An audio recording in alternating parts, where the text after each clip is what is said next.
Hello, and thank you for joining us for another episode of the SEO Mindset podcast, where your hosts are myself, Tazmin Suleiman, and my very dear friend, Sarah McDowell. Now, we have new episodes going out every single Thursday, and this week I spoke to Becky Coombe, who is a lead SEO consultant at Organic. Now, Organic is an agency that I have a soft spot for because I worked with them in my Argos days. Now, Becky wasn't there at the time, but even then, I was really happy to be recording this. It felt a bit full circle. Anyway, back to Becky. Becky helps big brand clients grow their visibility and their impact online.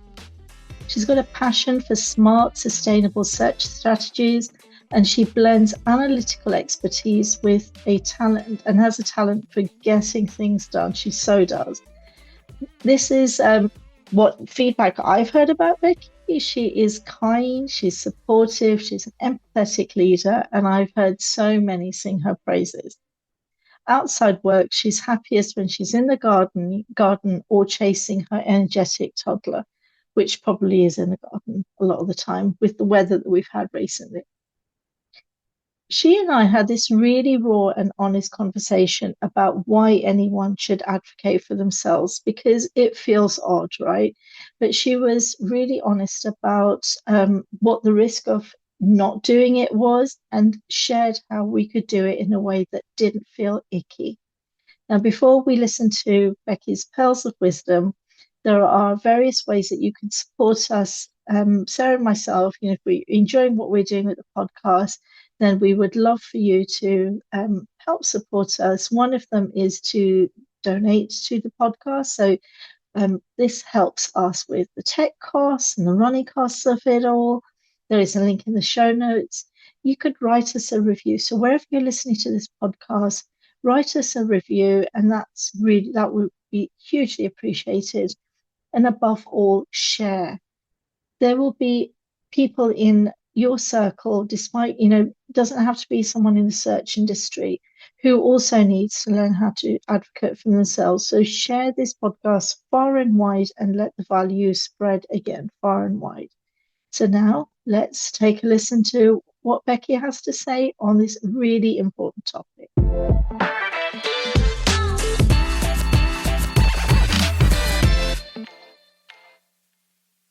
Hello, Becky. Welcome to the SEO Mindset podcast. Hello, lovely to be here. Nice to talk to you. Oh, I'm really looking forward to this conversation, and this is taking quite a few weeks to navigate getting you onto the podcast. What can I say? I'm a very busy lady. Very busy lady. Organic's keeping you too busy. They need to give you a break. I'm really looking forward to talking about the topic, and the topic we're going to discuss today is how to advocate for yourself without feeling cringe. And I feel it's becoming part, more and more messaging is appearing on this. Advocate for yourself, advocate for yourself. And it's not that simple, is it? We're told it's really good for career progression, but it's a tough one to do. Yeah, it can be really difficult, and it's something that is really necessary if you kind of want to progress your career. So it's one of those annoying things that's hard but needed. But, I would imagine, I mean, definitely for me, probably for many of our listeners, advocating for yourself just feels like you're boasting, like you're promoting yourself. And that's tough. Yeah, it's definitely something that there is a fine line between doing it well and sounding quite arrogant. But Yeah. It's just clearly and confidently communicating that you have value, and you can do that without sounding too boastful or arrogant or anything. But yeah, there is definitely a fine line that some people walk over. Yeah. And some cultures are very good at advocating for themselves. And I'm going to, generalize here. You hear, well, the Americans are really good at telling you exactly why they are so necessary to the team, to your life. Yeah, so I am incredibly British, so it does not come that naturally to me. South Asians also, because for South Asians, the value to adopt is humbleness. So speaking about what you do, how you do it it's regarded really boastful. That is much nicer than the British attribute of just sarcasm. No, sarcasm is not recommended in South Asian culture. Absolutely not. Things drummed out of you very early. In fact, I don't know if I can't remember the last time I said something sarcastic. Anyway, maybe I need to get better at that to become more British. Anyway, My daughter's turning 1 next week. I imagine we'll be teaching her soon. that's a different episode, completely different podcast, in fact. So, you were saying that it's really necessary for career progression. What is self-advocacy? So just making sure that everybody that you are talking to about whatever it is, it's not just even in your career, like in your life, people knowing that you have value in this conversation, that you are providing ideas and insight based on experience and understanding, that you're not just throwing things out there for no reason, just advocating for yourself that you know what you're talking about, essentially, and you should be valued based on that you are knowledgeable in this area. I'd never thought about it like it's not just about career, it's about life. So there's different types of self-advocacy than I would Oh. imagine. Could you expand on that a bit? Just even when you're talking to your family or your partner, you might know more about some things than others, and obviously you have a huge variety of conversations with these people. But if you do know what you're talking about a specific thing, but you come across like you always do, that you're just sort of throwing comments out there, they're not going to take it as seriously. So if you are having some sort of conversation that is important to you for whatever reason, then making sure that you're advocating for yourself, that you're communicating your value in that piece of expertise, can get you a lot further in that conversation than it would if you weren't sort of taking these steps to try and show them that you know what you're talking about. That's really interesting. And I guess if you become that type of person who is comfortable saying, I'm an expert in this, or I have knowledge in this, and showing your value, be it at home or friend circle or work, then that becomes part of your nature. And then I would imagine that would make it easier then to do that for your career. Yeah, I find that when I'm talking about my work or when I'm talking about something that I'm particularly knowledgeable about, even when I'm talking to the same people, I come across differently.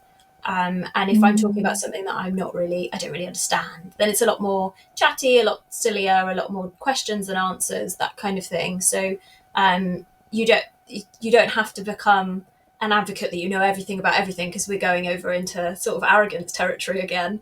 But if you know what you're talking about, when you're comfortable in that topic, being able to communicate that with whoever you're talking to about whatever you're talking about is a really, really useful skill to have in all areas of life. So interesting. So interesting. It's bringing a memory back. So we were talking about the little ones in the family, and some of them are getting into coding, and they're still quite young. And somebody at the table said, "Well, I would imagine when they get to the workplace, you won't need to know how to code."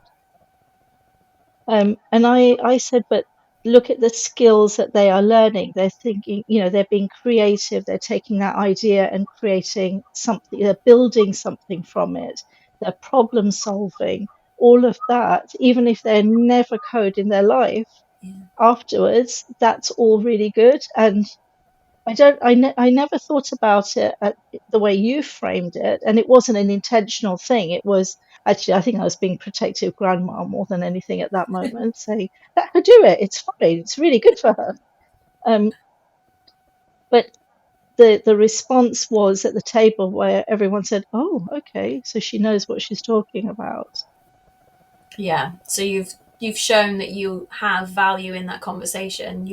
It's not just an opinion, it's something that you've based in experience. There's transferable skills in all things that we do, and they responded to that. Whereas if you'd said it in a different way, if you hadn't been showing that value, if you hadn't communicated it well, it would just be, she's just a protective grandma, and this doesn't mean anything, this isn't a good point of view really taken any interest in. Wow.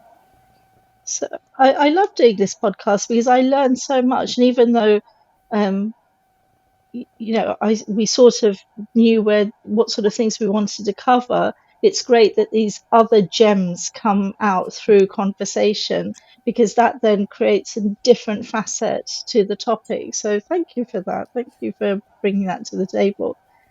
But in terms of the listeners who are thinking about their career, where else would it be really good for them to show their value, to advocate for themselves, and in a natural, non-promotionally way? Yeah, so in the workplace, obviously, you've got meetings, which hopefully everybody is having with some important people at this point. They're sort of talking to their manager or their manager's manager, or maybe the whole company. We have a lot of whole company meetings where I'm often getting up and getting on my soapbox about this, that, and the other.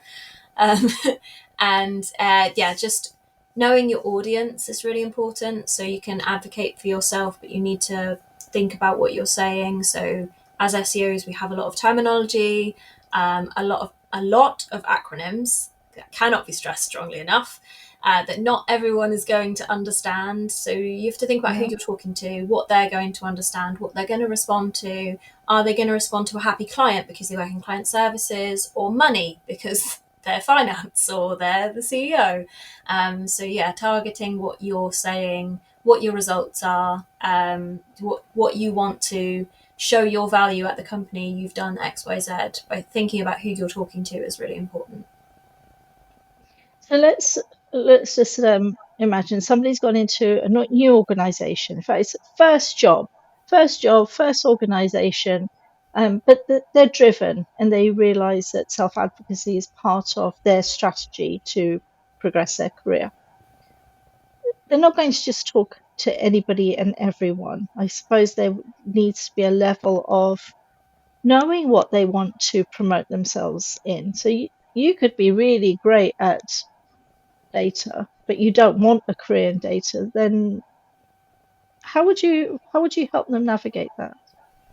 Um, I think sometimes you end up doing what you're good at, whether you like it or not. Yeah, And just because you don't like that specific asset now doesn't mean that that isn't going to turn into something useful at some point. So I would say if you're good at it, always advocate that you can. And okay. then if you don't want to do specific areas of it, maybe pick and choose that later on. But just working with your strengths is such a good thing to do. I mean, if you absolutely hated it, then you probably wouldn't have found out you were good at it in the first place. So there must Yeah. be some sort of interest there.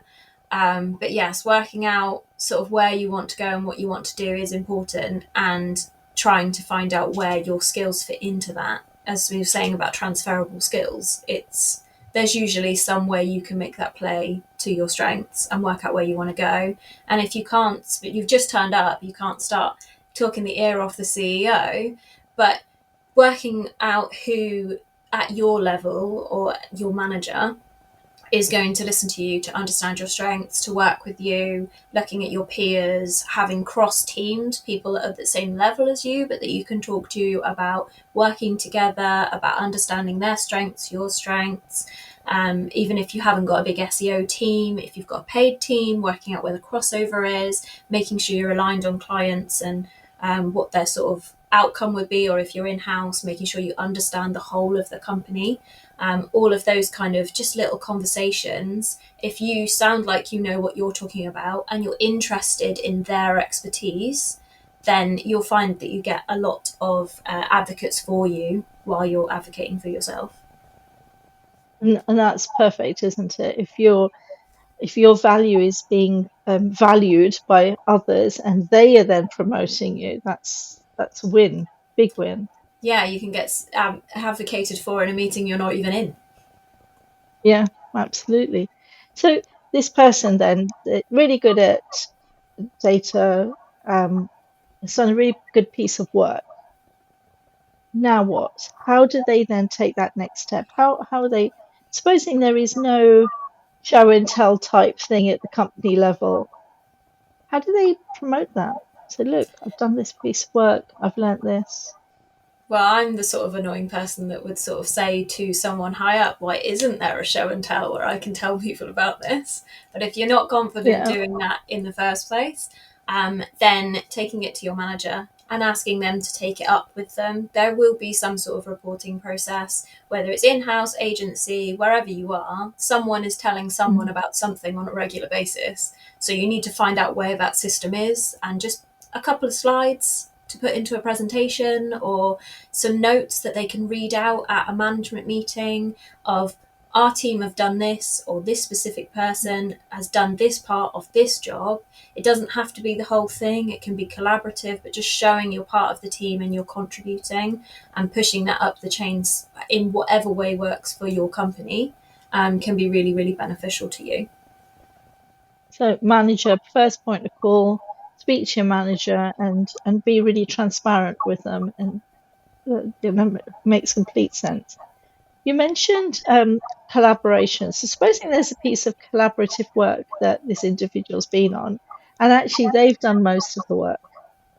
How do you then take credit for that without feeling guilty? You don't want to downplay everybody else's work, but you want to be able to say, yeah, there's quite an easy way around that, is that you start off by thanking them for their contribution and outlining what it is, and then sort of subtly explaining what the whole thing was that you did the rest of.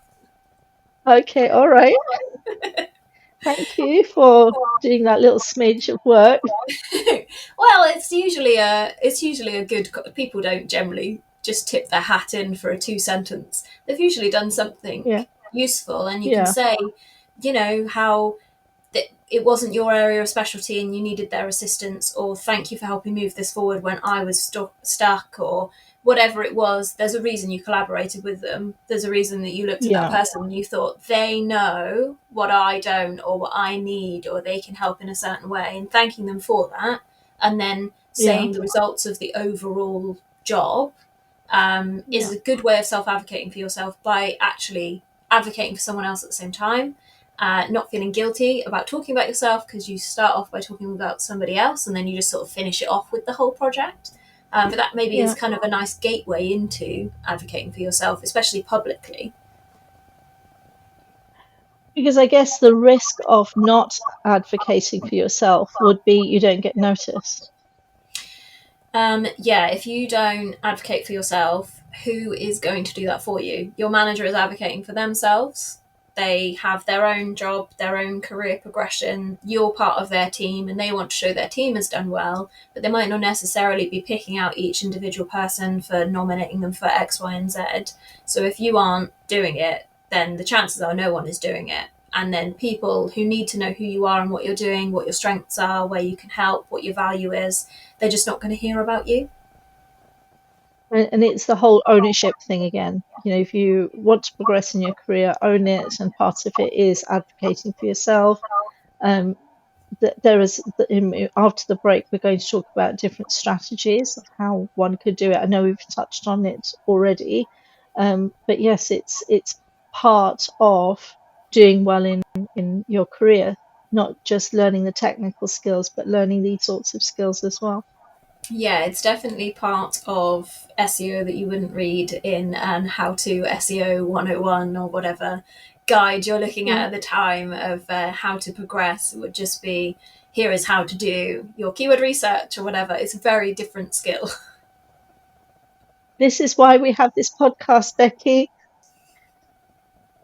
When people ask us about the podcast and we get people approaching, can we be on your podcast to talk about this skill and that skill, all technical stuff? And we say, no, we're not talking about how to do SEO. It's but how to be successful in the SEO world.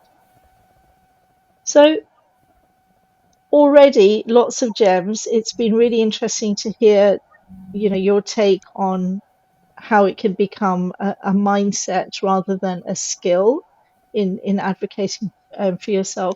So let's go into the break, and after the break, I'd really like to help me expand on that mindset barrier. What's stopping people doing this? And then go into some practical strategies for negotiating for pay and doing all of the other things that can come under the umbrella of self-advocacy. self-advocacy.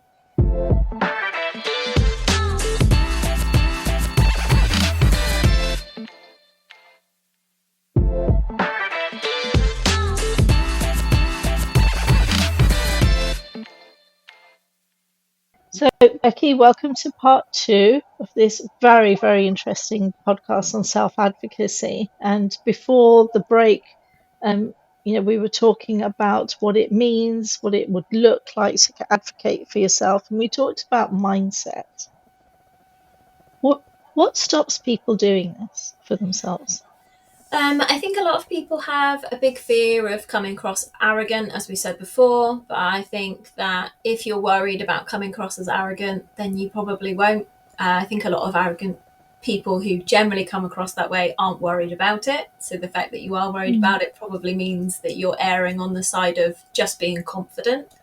I think that there's definitely perfectionism is an issue. People don't want to push things forwards, work on things. They're worried about it not being perfect before they push it forward. And if you are doing a lot of work, especially a lot of SEOs are under a lot of volume of work, things might not be 100% perfect. So then they never push anything forwards as this is an amazing piece of work. But I think you have to drip feed all this good work, even if none of it is 100% perfect in your opinion, because otherwise you're never putting anything in front of your manager's nose and saying this is great. I think that can stop a lot of people, and that just pushing something good out is better than waiting for that unicorn perfect project that might never come along for whatever Google algorithm change reason that may be completely out of your hands. And people do a lot of waiting to be noticed. This beautiful graph, this is sitting in my slide presentation to a client. I'm sure someone will notice this great work that I've done. Isn't a very good attitude if you want to move along in the world. The graphs don't speak for themselves. You need to narrate the point to anyone and everyone who will listen to you sometimes. We do all love the graphs that go up and to the right. But yes, you do need to show them to the right people and talk about how you got there. And then, not speaking up about small wins. If it's a small client, especially if you're agency side and you have small clients, the wins might be small. But if the budget was small and the win was small, then you've succeeded. If they're not paying you a huge amount of money to spend hours and hours and hours on these big extravagant projects, then you're not going to get those big wins. So those small wins that you make across multiple accounts is a big win. You are doing what you are being paid to do well. So that's another thing that you need to push forward.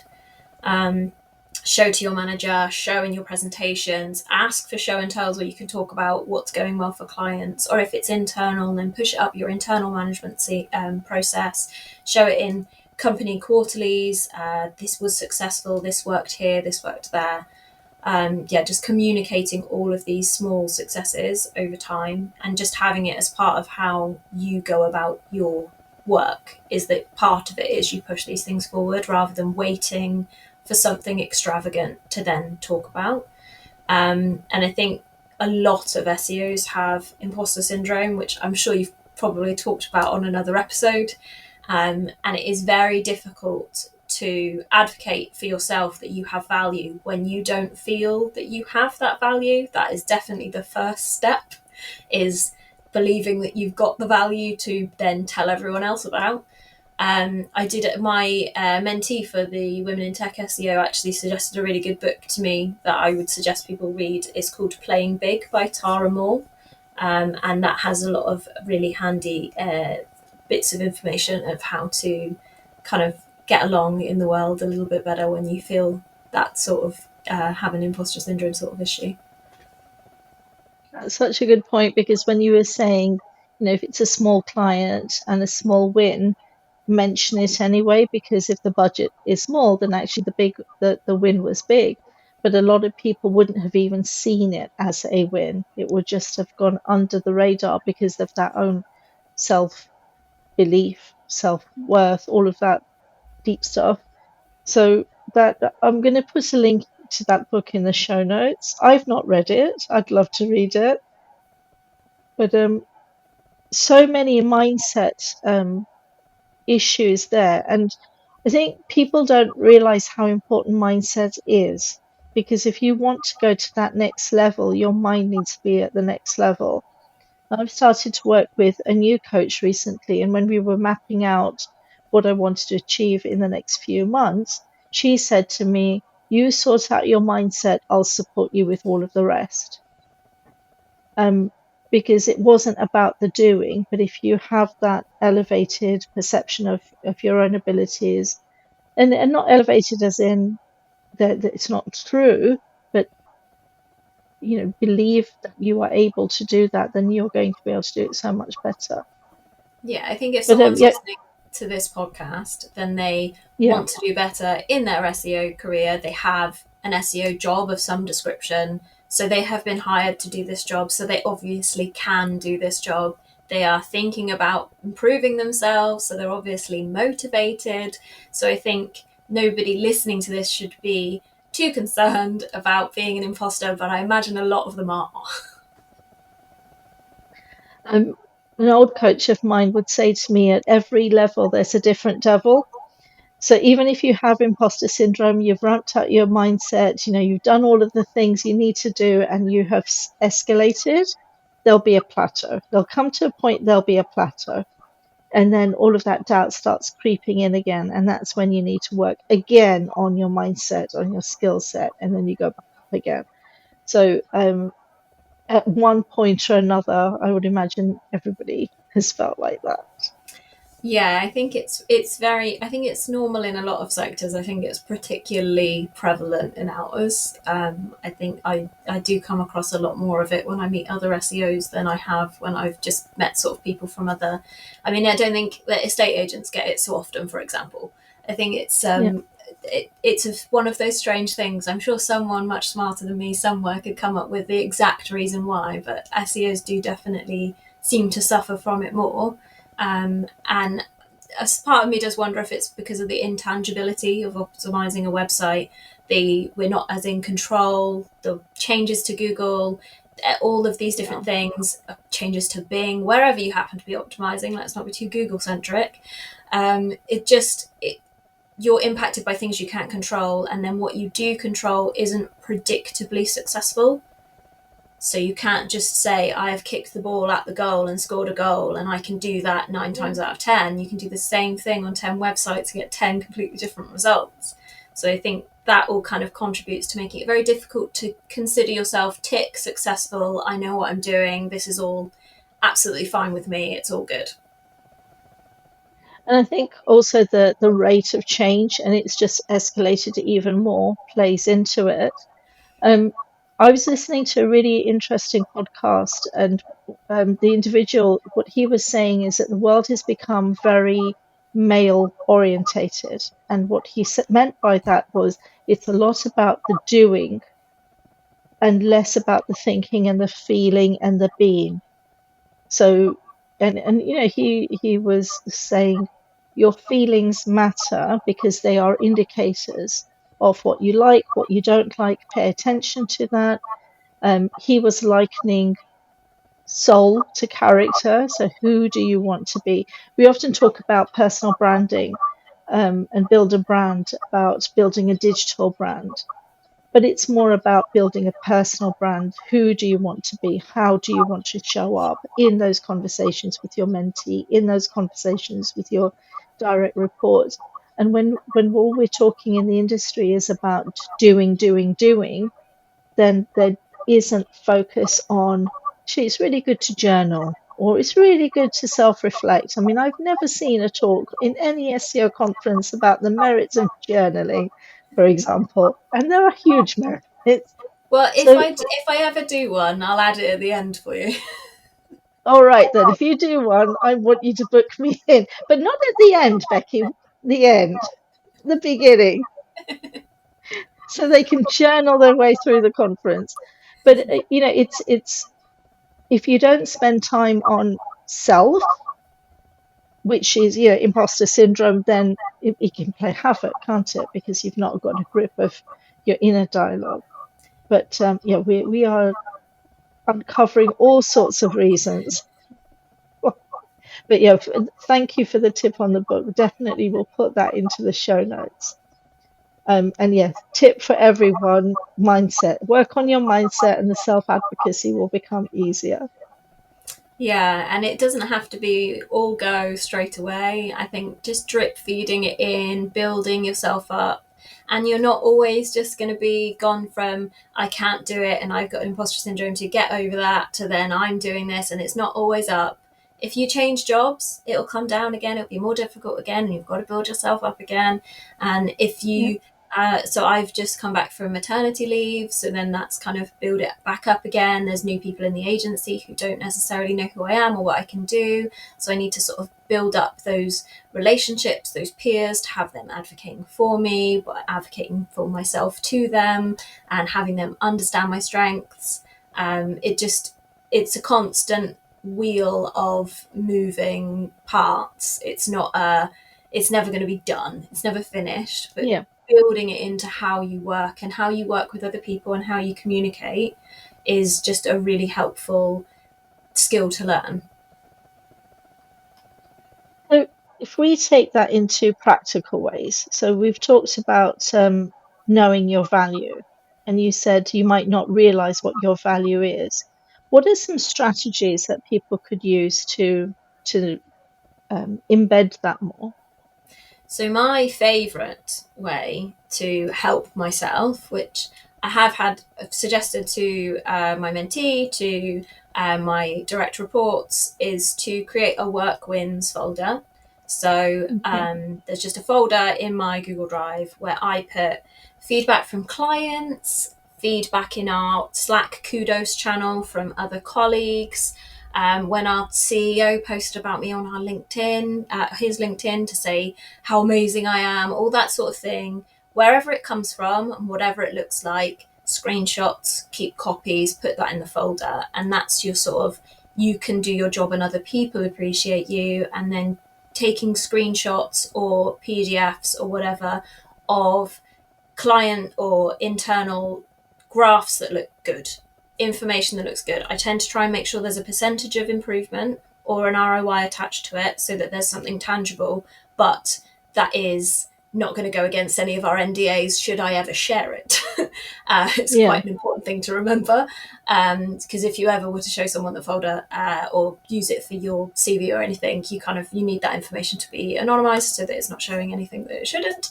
But yes, something visual, something tangible results wise, something from colleagues. Once you've got a few of those ingredients, I think everyone would be surprised how quickly they could fill that folder with things that should make them reassured that they are doing well, that they can do well, and that when you do then want to advocate for yourself in terms of something more tangible, like a promotion or an increase in pay, you look at that folder and you say, these are all of the things that I've done. You have them fresh in your mind and you take them with you.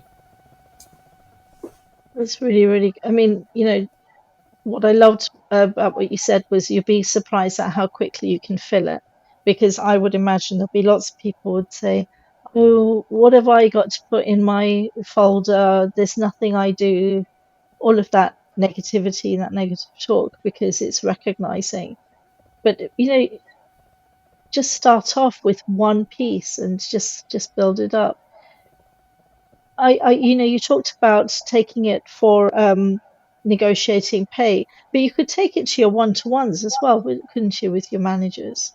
Yeah, it's definitely something, again, drip feeding in. Oh, well, I worked with this colleague and they were really pleased with my work. So if we have any projects that come up for the team to work with them again, I would like to put myself forward. That is Yeah. showing them that you have been recognized as really helpful, but also making yourself helpful to them by volunteering for something. Managers hate having to pick somebody to do stuff all the time, knowing there's already a relationship there, that you're making their job easier too. So if you are nervous about talking about these things, about advocating for yourself, then kind of looking at ways that it's helping other people for you to raise these bits of sort of semi self promotion is a good way of helping your mind get around not wanting to do it. That's really good. And I suppose then that just leads into finding opportunities for yourself. If you've spoken to your manager, say, you know, I've done this piece of work, this was the feedback. In the future, if there is a possibility to work with that team again or do more this type of work, then they've got the willingness from you and the feedback that I mean, like you said, it makes the manager's job really easy then. Yeah, managing people is tough. Like, it is difficult. You want everyone to be happy all of the time, but you need to make them work. And not everybody loves their work all of the time. I think that's fairly safe to say. So I think that if you can make their job easier, if you can show them what you want to do, and then that's one less decision they've got to make later down the line. Volunteering for things that you want to do also means you're likely to do less things you don't want to do, because you've pushed yourself forwards for stuff that you do want to do, and motivation is such a good indicator of success. So they are likely to use you for that next project with that whatever department or client that is that you've got a good relationship with. So just little things like a compliment from a client or a colleague can really open up a door to moving yourself forwards or in a specific direction, or going towards doing something that you want to do in the future. So to summarize, document your wins in a folder, in a Google Doc, in anything that works for the individual. Communicate that regularly to your manager. Seek out opportunities that you want to seek out. And I suppose you touched on this earlier about building relationships with people and building allies in the organization, in the industry. Yeah, so people that you work with on a day-to-day basis are going to know what you can do, who you are, what you had for lunch. Like, that's all sort of done. That's expected. That's just having sort of a close team. Working with people and building relationships in other departments, in other levels of the business, even if you aren't working with them regularly. Whether it's just that, you know, you have the same coffee or whatever it is, both use almond milk, whatever it be, having that relationship so you're approachable when there is a project, making sure that everybody is as aware of your strengths as you can possibly make them, so that you are available for. So, for instance, I'm particularly fond of data, and working out where our time is best spent and what went well and all of that sort of thing. And I know a lot of SEOs hate it. I know several members of my team aren't fond. So working out what everybody is best at is just a really fast way of making sure they play to their strengths, they get to do work that they enjoy. But if you aren't telling people or communicating with people or building relationships with people across your company, they might get in a job and give it to what most people would consider the wrong person. And then you're missing out, they're doing something they hate, and everything is just not an ideal world. Sometimes we have to do it that way because of capacity, that's absolutely fine, but you want to give the best possible chance that you end up doing the jobs that you want, and that other people don't end up suffering through something that they do not enjoy. Yeah, I'm totally in line with you on that one. What about advocating on a social platform? So if you did a good piece of work and wanted to post about it on LinkedIn, for example, what would your guidance on that be? And that's something that I still struggle with sometimes. Writing about what other people have done, or what the company has done, or what's kind of going on in the world is a lot easier than writing about, I did this big success. I think a lot of the problems with doing it agency side is the non-disclosure. So there's a lot of stuff that we cannot say. So I might be able to show a graph that goes up and to the right, but without being able to lay data and names and companies to it, it doesn't look great for you to be saying, oh, I did this amazing thing, but I can't show you anything that would prove it. I'm just going to tell you about it. Yeah. So that can be quite a tricky area. But especially for small wins or in-house or something that you have got permission from clients to say, or just things like, I will be posting about this podcast on my LinkedIn. And that is self-advocating, that I have done a thing. I did a thing. Yeah. I think maybe we should just all start the posts with, I did a thing. And I just did put think whatever it is. People would love to see you succeed, which I think is what a lot of people underestimate. Thinking everyone's going to be, picking holes or pointing at this. But I think a lot of people will just be happy for you. And absolutely. it's not how it feels when you're writing it, though, is the problem. You can be I did a thing Friday. Every Friday, That would somebody in the be team should say lovely. something. Yeah, You that would be you so could start nice. that in your team and then Good. encourage them to write about it. Yes, I can certainly try. Or you could start off, Becky. I Yes, I did think this I would have thing to and do I it for a talked about while. self-advocacy and this is what I said. Yes, that's what my post is going to say. I did a thing. Okay. Okay. Next Friday? Whenever this episode goes out. Yeah. Okay. And tag us and I will repost it. Yeah, I That's think if you brilliant. can if you can write about something that you've done, if you've looked at it and you've thought this is so good, I could actually tell people, then Yeah. great. You're probably well equipped to post about it. But if you are reluctant and you go to your manager and you say, "Oh, I did this, and I think this," see what they say, and if they say, "Oh, Yeah. that's great," you should be able to Yeah. post that, and you should be able to write a Yes. couple of sentences. It doesn't have to be long, short and sweet. Post your beautiful Yeah. graph with whatever numbers have to be covered up on it, and Yeah. just post it out there and see what happens. I think, yeah, a lot of people would be surprised how nice everybody can be. 100%. 100%. Becky, we have drastically run out of time, but I knew we would. It's okay. So we always end with three questions for our guests. One is if people were going to take away one thing from this episode, what would you like that to be? That it isn't just a tick done exercise and you win or you fail. It's a constant just trying a little bit harder to tell people why you have value in whatever space you wish to have your value proven. Every day, every little piece of work, small wins, just little bits at a time. It doesn't have to be one big moment, lightning bolt where everything changes. Brilliant. Lovely. Love that. Who should we be following that is doing some really great work right now? Well, I kind of thought of the industry classics, and I was thinking about sort of Crystal Carter or Rand Fishkin because I was an original Whiteboard Friday, follow it like my life depended on it when he used to run it.